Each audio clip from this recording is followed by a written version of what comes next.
तो दोस्तों वाकई आज ऐसा लग रहा है कि जैसे मुसलमानों का वजूद इस देश में शून्य हो चुका है।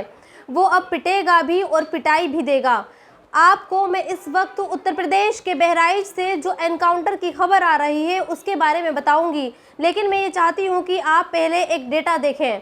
अगर आप गूगल करेंगे तो हमारे देश में हर रोज़ औसतन 80 मर्डर होते हैं, और ये मैं नहीं कह रही हूँ, एनसीआरबी का एक डेटा बता रहा है। एनसीआरबी ने भारत में हर रोज़ होने वाले मर्डर का आखिरी डेटा 2021 में रिलीज़ किया था, जिसमें उसने ये बताया था कि हमारे देश में हर रोज़ तकरीबन 80 मर्डर होते हैं।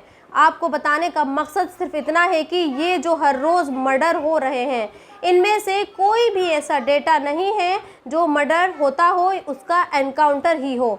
लेकिन बहराइच में गोपाल नाम के एक शख्स का मर्डर होता है। उसे 24 घंटे के अंदर अंदर उत्तर प्रदेश की पुलिस ने उस मर्डर से जुड़े 2 लोगों का एनकाउंटर कर दिया। आज दोपहर बहराइच की एसपी साहिबा मीडिया के सामने आती हैं और ये बताती हैं कि गोपाल मिश्रा के मर्डर के मामले में 5 लोगों को गिरफ्तार किया गया है, जिनमें से 2 लोग घायल हैं। एसपी साहिबा ने यह भी बताया कि 5 आरोपी नेपाल भागने की फिराक में थे, और जैसे ही पुलिस ने उन्हें गिरफ्तार करने की कोशिश की, इन लोगों ने पुलिस पर फायरिंग कर दी और ये लोग नेपाल के पास उस वेपन को छुपाने की कोशिश कर रहे थे जिस वेपन से गोपाल मिश्रा का मर्डर हुआ था। जिन 2 लोगों को पुलिस ने एनकाउंटर किया है, उन 2 लोगों के नाम हैं सरफराज और मोहम्मद तालिब। हालांकि गनीमत यह है कि ये लोग एनकाउंटर में मारे नहीं गए हैं और पुलिस ने गोली इनके पैरों पर ही चलाई है। लेकिन अब बहुत सारे लोग ये कह रहे हैं कि अगर क्राइम मुसलमान से होता है तो क्या पुलिस खुद ही उसका इंसाफ कर देगी? क्या उर्दू नाम वाले अपराधी अदालतों तक नहीं पहुंच पाएंगे? सोचिए, ये एनकाउंटर की खबर तब आई है जब रुखसार नाम की एक महिला ने अपने पिता अब्दुल हमीद और अपने भाइयों के एनकाउंटर का शक जताया था और प्रधानमंत्री को चिट्ठी लिखी थी और ये कहा था कि पुलिस ने उसके पिता और उसके 2 भाइयों को उठा लिया है और पुलिस उन्हें कहाँ लेकर गई है ये पता नहीं लग पा रहा। लेकिन रुखसार के इस बयान के महज चंद घंटों बाद पुलिस ने सरफराज और तालिब का एनकाउंटर कर दिया। तालिब रुखसार का वही भाई है जिसके बारे में रुखसार ने प्रधानमंत्री नरेंद्र मोदी को चिट्ठी लिखी थी। अब सवाल यहाँ ये पैदा होता है कि जब पुलिस खुद ही अब्दुल हमीद और उसके बेटों को गिरफ्तार करके ले गई थी, तो आज फिर ये लोग नेपाल भागने की कोशिश कैसे कर रहे थे और इनके पास लोडेड वेपन कहाँ से आ गया?